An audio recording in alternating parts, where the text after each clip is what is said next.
Armin lived a simple life in a small neighborhood where everyone seemed to know everything about each other. He was not the type of man who liked to show off or talk too much. He spent most of his time in his little garage, fixing things with his hands. His neighbors often wondered why he never bought a new car, especially since the one he drove looked so old and rusty. It was a faded blue car, its paint chipped in many places, and the doors creaked when opened. From the outside, it truly looked like a piece of junk. Kids passing by would sometimes laugh and say, "That car should be in the junkyard." Adults whispered that Armin was too poor to afford anything better. But Armin never argued back. He would just smile, pat the car's hood gently, and drive away slowly.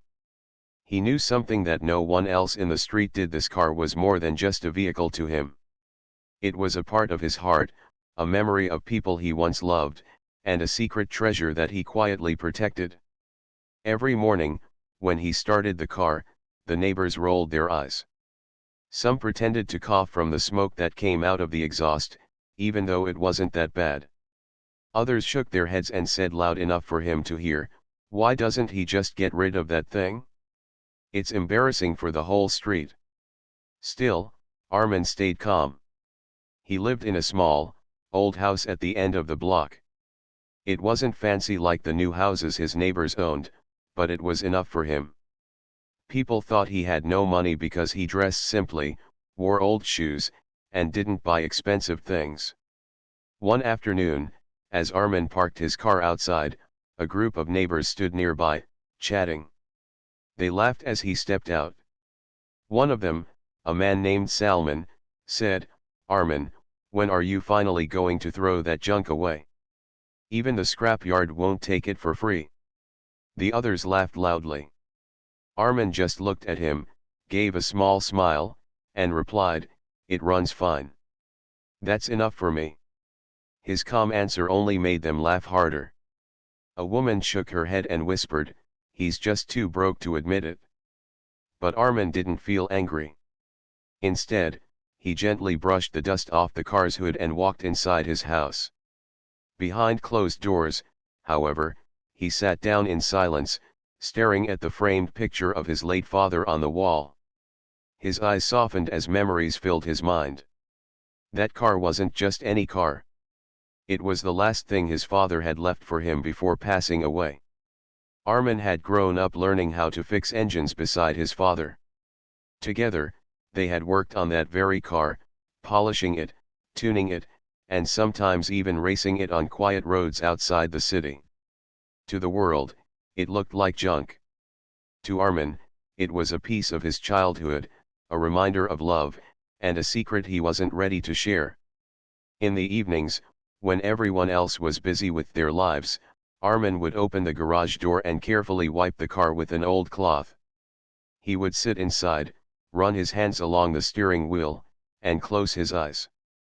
For him, it was like sitting with his father again. But the world outside didn't see the side of him. To them, he was just the man with the junk car.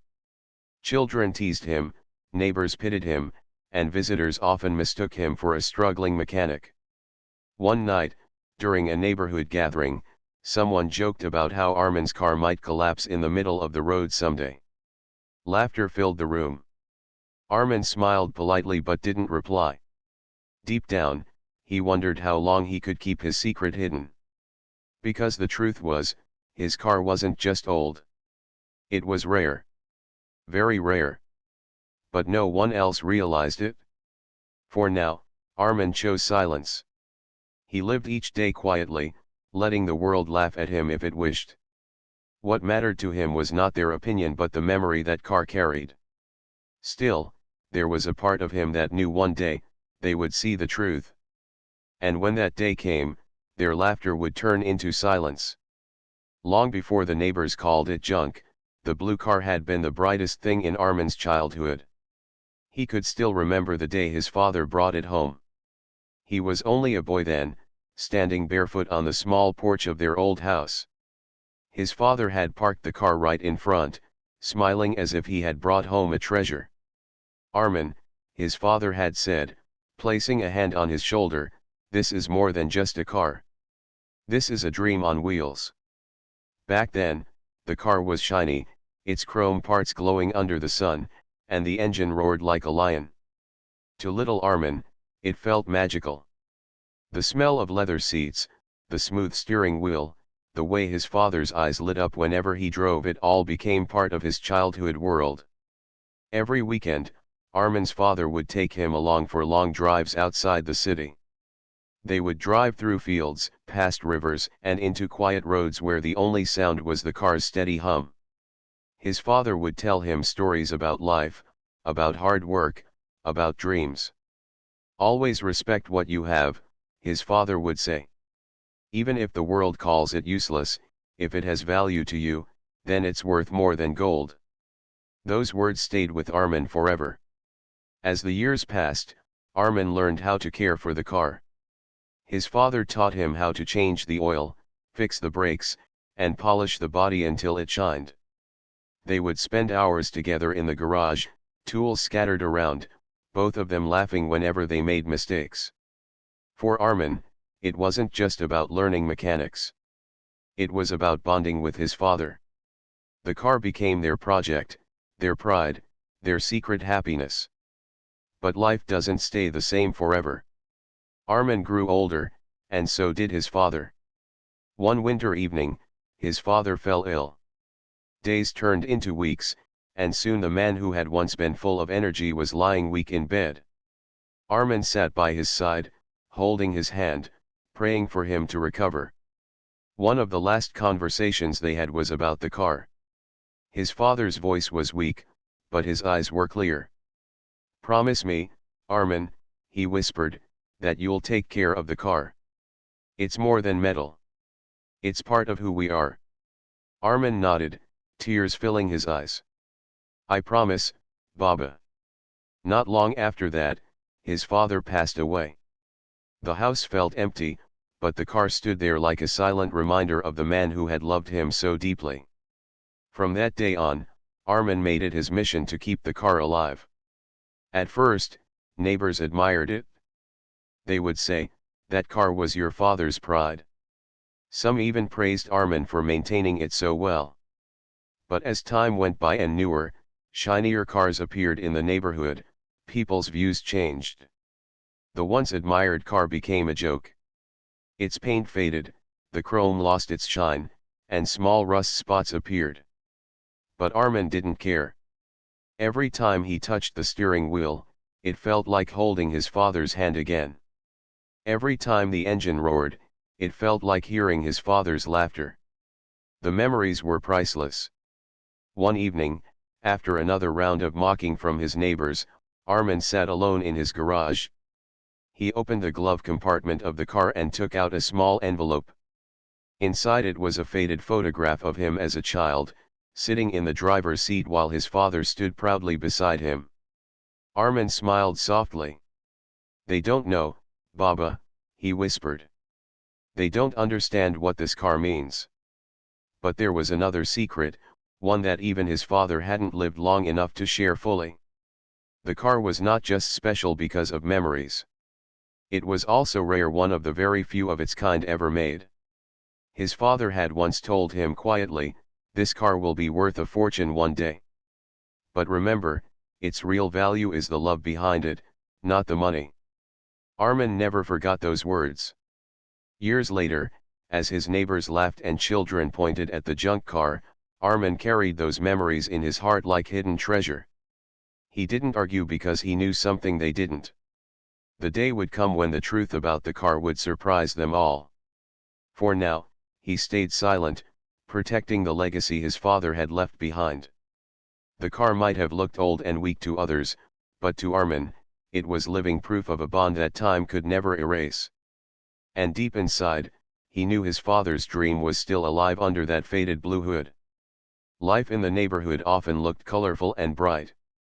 Almost every house had a modern car parked in front. The families competed with each other, buying newer models, polishing them daily, and showing them off during gatherings. To them, a shiny car was not just a vehicle but a symbol of status. And then there was Armin. Every morning, when he drove out in his old blue car, heads turned. Some shook their heads in pity, others laughed, and a few even whispered loud enough for him to hear. His car became the easiest target for jokes. One boy from next door once shouted, "Uncle Armin, your car looks like it's older than my grandfather." The children burst into laughter. Instead of scolding them, Armin just smiled and replied gently, "Older things sometimes carry the best stories." But his words meant nothing to them. They were too young to understand. The adults were no better. During tea gatherings, the men often made jokes about him. Salman, the loudest neighbor, would proudly show off his new car and say, "This is what a real car looks like, not the piece of iron Armin drags around." The others laughed and nodded in agreement. At family events, the women whispered to each other, "Poor man. Maybe he doesn't have enough money to even buy a second-hand car." They would glance at Armin's old clothes and shake their heads as if he was living in misery. But the truth was different. Armin had chosen a simple life. He wore old clothes because he didn't care for fashion. He ate simple meals because he didn't need luxury. What people saw as poverty was actually his choice. He valued peace more than showing off. Still, the constant mocking was not easy to bear. One rainy day, Armin parked his car near the market. As he stepped out, two men standing nearby laughed. "Careful, brother," one of them joked. "That thing might fall apart if you close the door too hard." The other added, "Why don't you buy a bicycle instead? It might be faster." Armin quietly locked the car and walked away without replying. His silence made them laugh even louder. Sometimes, the treatment went beyond jokes. There were days when people refused to ride with him because of the car. Once, when a neighbor needed a lift, she looked at his car and said, "No, thank you. I'll wait for someone else." She didn't want to be seen inside what she called a moving junkyard. Such moments could have broken another person's spirit. But Armin had learned patience from his father. Instead of anger, he felt pity for them. He knew they judged by appearances and had no idea what was hidden beneath the surface. Inside his heart, however, a quiet sadness lived. In the evenings, when he sat in his garage, he sometimes wondered why people measured worth only in money and shine. Why couldn't they see the beauty of history, the value of memories, the depth of stories? His car was more than metal, it was a piece of his father's soul. Yet to the world, it was just junk. One evening, while walking past a group of neighbors chatting outside, he overheard them. "Maybe he doesn't even own his house," one man whispered. "True," another said, "he probably rents it. Look at the condition of that place. Who would believe he has anything valuable?" Armin's steps slowed, but he didn't turn around. He smiled softly to himself and thought, if only they knew the truth. For not only was the car a hidden treasure, but the house and the land around it had been his family's property for decades. What his neighbors didn't know was that many of the very homes they lived in stood on land that belonged to him. He had quietly rented it out, never telling anyone because he didn't like to boast. But Armin was not ready to reveal anything yet. For now, he chose to live humbly, let them laugh, and keep the secret safe. His father's words echoed in his mind, "Respect is more important than wealth. Patience will show the truth one day." As the days went on, the mocking grew louder, but so did Armin's quiet strength.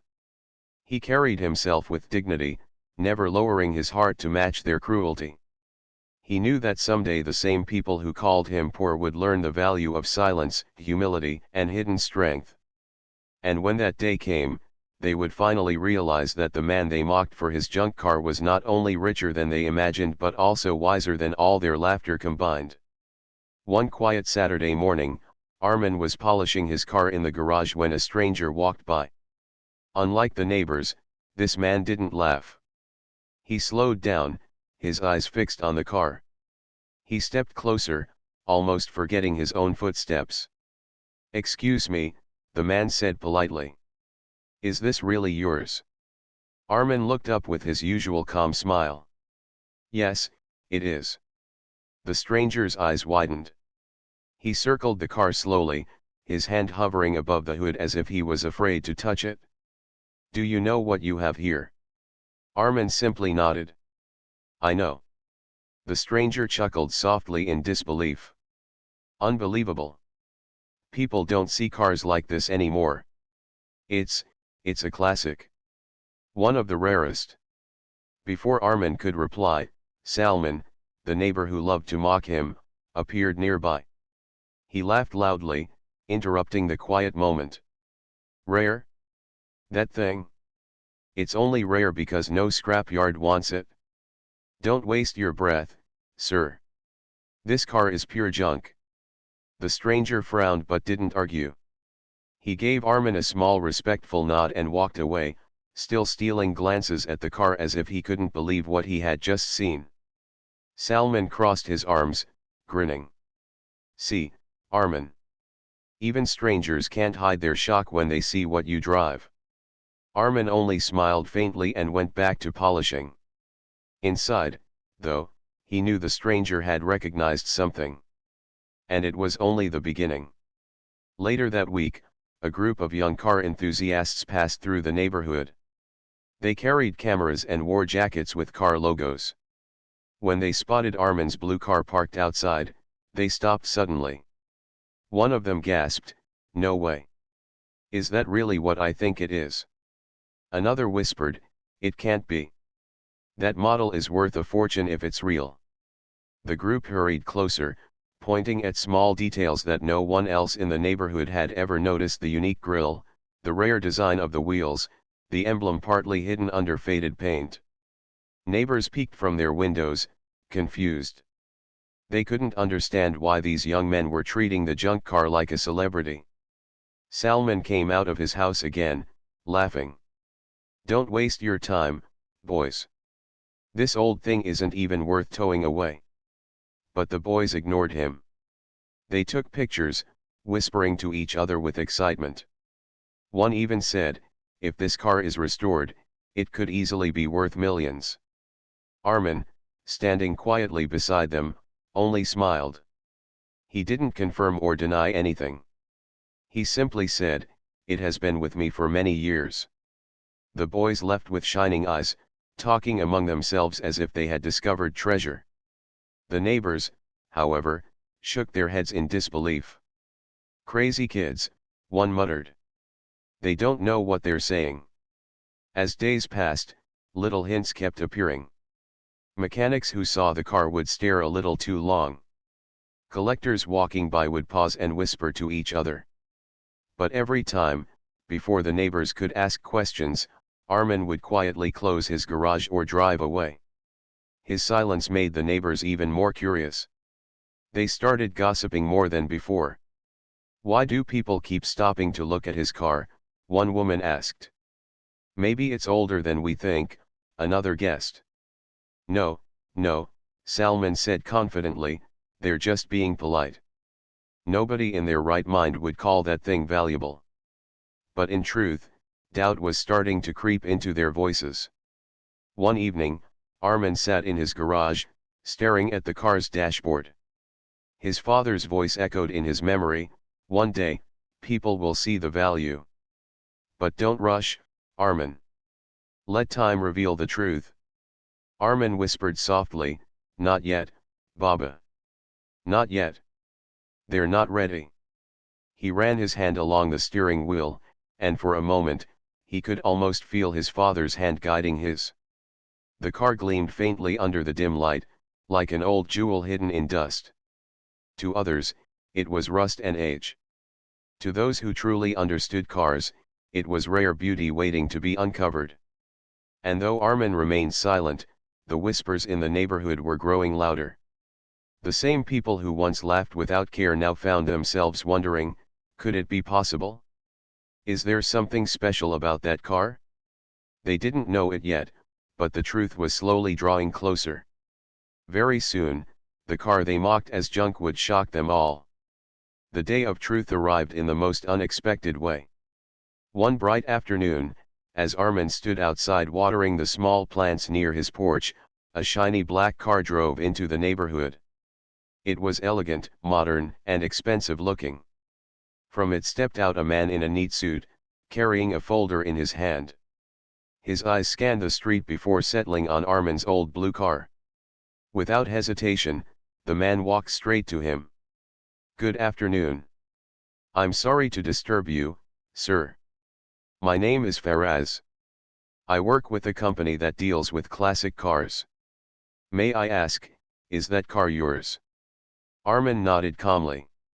"Yes, it's mine." Faraz's face lit up. "Sir, do you realize this car is one of only 5 ever made in the world? This model is a collector's dream. It's worth..." He paused, lowering his voice as neighbors began to gather curiously. "It's worth at least $2 million. The words hit the air like thunder. The neighbors froze, their laughter dying instantly. 2 million? Could it be true? Salman stepped forward, shaking his head. "This must be a mistake. Look at it. It's junk. No one would pay even 200 for it." But Faraz ignored him. He walked around the car carefully, almost with respect, pointing out small details that only an expert would notice. Original bodywork, rare emblem, authentic design. It's all here. "Sir, this car is priceless." Armin simply smiled, watching his neighbors' stunned faces. For years they had laughed at him, mocked him, called him poor. And now, in just a few words, the truth had turned their voices silent. By evening, the whole neighborhood was buzzing with the news. People who had once mocked him now approached him with forced smiles. "Armin bhai, we always knew your car was special," one man said nervously. Another added, "You should be proud. It's a treasure." Even Salman, the loudest of all, looked pale. He avoided eye contact, muttering to himself as if his world had been shaken. Children who once laughed at the junk car now stood wide-eyed, whispering, $2 million. That's more than all the cars here put together." But Armin remained the same. Calm. Humble. Silent. The truth about the car began to spread beyond the neighborhood. Collectors and journalists started visiting, eager to see the rare vehicle. Some offered huge sums of money, waiving contracts and promises. But Armin always gave the same answer: "No. This car is not for sale." When asked why, he would smile softly and say, "Because its value is not in money. Its value is in memory." To him, the car was not just worth 2 million. It was worth a father's love, a childhood filled with laughter, and a promise he had kept for years. Selling it would mean selling a piece of his own heart, and that was something no price could buy. One evening, as Armin sat in his garage, Salman quietly approached him. For the first time, there was no arrogance in his voice. "Armin. I was wrong," Salman admitted, his eyes downcast. "We all were. I mocked you for so long, but I didn't know. I didn't know what you had." Armin looked at him kindly. "You mocked me because you only saw with your eyes, not with your heart. A person's worth isn't measured by what shines on the outside." Salman nodded slowly, unable to argue. He walked away in silence, carrying the weight of his own shame. The blue car now stood in the garage like a crown jewel, but Armin still treated it the same way he always had, washing it with his old cloth, polishing it with care, sitting inside quietly as if sharing a conversation with his late father. To him, nothing had changed. The world now called it priceless, but for Armin, it had always been priceless. The neighbors, however, had changed completely. They no longer laughed when he drove past. Instead, they stared with wide eyes, whispering in awe. Some even greeted him politely, hoping to erase the memory of their mockery. But Armin never let pride enter his heart. He lived simply, just as before, with the same calm smile on his face. Because deep down, he knew this was only half of the truth. Yes, his car was worth millions. But the secret about his wealth did not end there. The neighbors still did not know that the land beneath their feet, the very block they lived on, belonged to him. And soon, that truth would also come to light. After the news of the car's value spread, the neighbors began treating Armin differently. The same people who once laughed now greeted him with smiles. Some even tried to act friendly, asking about his health or offering him tea. But Armin could see through their sudden kindness. He knew it wasn't real respect. It was surprise mixed with guilt. One afternoon, a group of neighbors gathered near his house. Salman, who used to mock him the most, spoke first. "Armin bhai," he said with a forced smile, "we were thinking, maybe you should show the car at an exhibition. You could become famous." Another added, "Yes, and maybe you could sell it to someone important. Imagine what you could buy with all that money." Armin listened quietly. Then he shook his head gently. "The car is not for sale. It's a memory, not a product." They didn't understand. They nodded politely but exchanged puzzled looks once again. Later that week, a notice appeared on the street. It was an official letter pinned on the neighborhood board. It announced that the annual land agreements for the block were being renewed. Most neighbors barely glanced at it. They always believed they were secure in their homes. But when Salman read the letter carefully, his face grew pale. The notice carried one shocking line: "Property owner, Armin." For a moment, Salman thought it was a mistake. He read it again, then again. But the name didn't change. The land, the houses, the entire block, they all stood on property owned by Armin. He rushed to tell the others. "Did you see this? Armin is the owner of this whole block." The news spread like fire. Neighbors who once looked down on him were now speechless. Some couldn't believe it. "How can that be? He looks so simple. He lives in an old house. How can he own all this?" But the truth could not be denied. The papers were clear. Armin had inherited the land from his father, just like the car. Quietly, without boasting, he had allowed everyone to build their homes here, renting the land to them at a fair price. For years, they had mocked the very man who gave them a place to live. That evening, several neighbors gathered outside Armin's house, waiting nervously for him to come out. When he did, they stood in silence, unsure how to face him. Finally, Salman stepped forward. His voice trembled. "Armin, is it true? Do you really own this block?" Armin looked at him calmly and nodded. "Yes. My father left it for me. I never felt the need to tell anyone.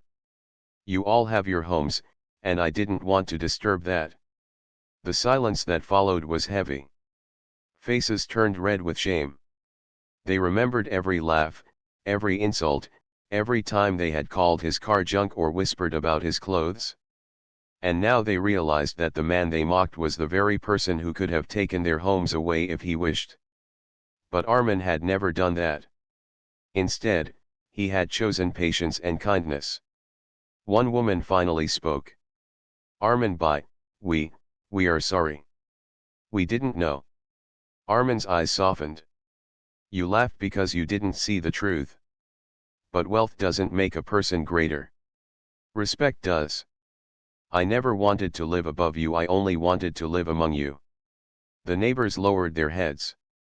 His words were gentle, but they carried weight. Salman, unable to hold back his guilt, said, "We judged you wrongly. We thought you were poor. We treated you unfairly. Please forgive us." Armin smiled faintly. "I forgave you long ago. I don't carry anger in my heart. My father taught me that patience is stronger than pride." From that day, the neighborhood changed. People stopped mocking and started respecting him. But Armin never changed his ways. He still lived in his old house, wore his simple clothes, and drove his junk car with pride. Because for him, Wealth was never about showing off. It was about remembering where he came from, honoring his father's legacy, and living with humility. The neighbors, however, would never forget the lesson. The man they had laughed at for years turned out to be not only richer than all of them but also kinder, wiser, and stronger. And now they realized that true greatness does not shine in new paint or fancy clothes. Sometimes, it sits quietly in an old blue car and a humble smile. The neighborhood was no longer the same after Armin's truth was revealed. The old blue car that once drew laughter now drew respect. People who had once joked about it now paused in admiration whenever Armin drove past. Some even greeted him with folded hands, as if afraid to show anything less than respect. But Armin never changed. He still started his mornings with the same routine, watering his plants, sitting in the garage, and polishing his car with quiet care. To him, life was not about what people thought of him, it was about staying true to the values his father had taught. One evening, the community held a gathering at the park. For years, these gatherings had been full of laughter at Armin's expense. But this time, the atmosphere was different. The neighbors insisted Armin take the seat of honor. Children who once called his car junk now looked up to him with wide eyes. After some time, Salman stood up. His face was serious, his voice softer than it had ever been. "Friends," he said, "for years, we treated Armin unfairly. We mocked him, thinking we were better. But today, we know the truth. He is not only richer than us, but also richer in patience and kindness. I think we owe him more than respect, we owe him an apology." The crowd nodded, murmuring in agreement.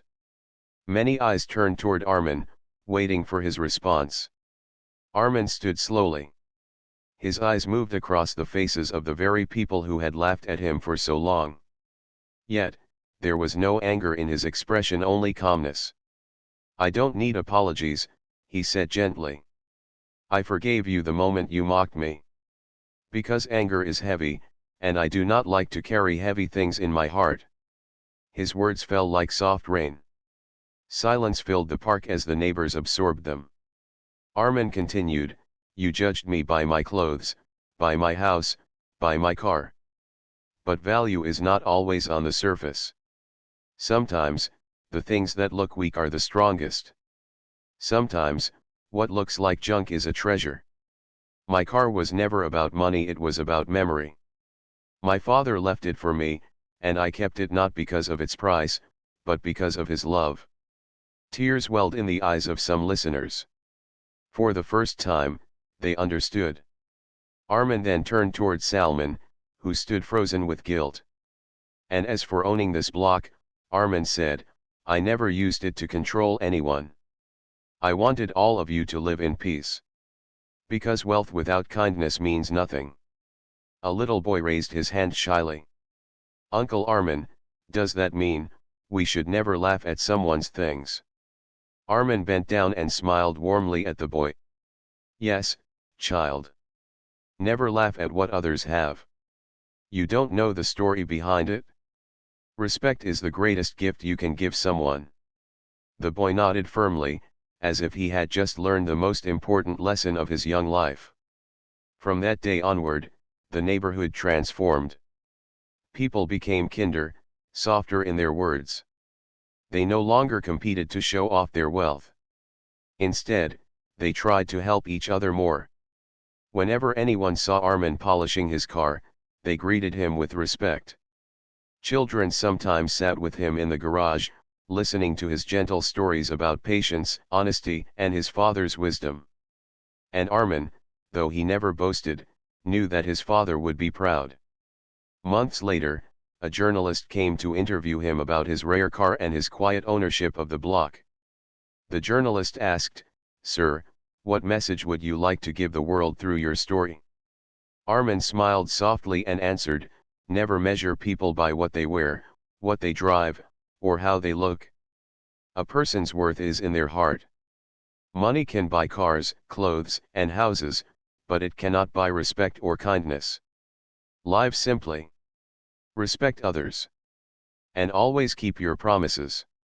Those words spread beyond the neighborhood, printed in newspapers and shared in conversations. People admired not just his wealth but his wisdom. But to Armin, nothing had changed. He was still the same man who drove his old blue car, lived in his simple house, and carried his father's lessons in his heart. Years later, when people remembered the story of the junk car, they no longer spoke with laughter. They spoke with admiration. They told their children, never judge someone by appearances. Remember Armin and his car. And in that way, the humble man with the blue car became more than just a neighbor. He became a living lesson, a quiet reminder that true wealth is not counted in dollars but in dignity, patience, and love.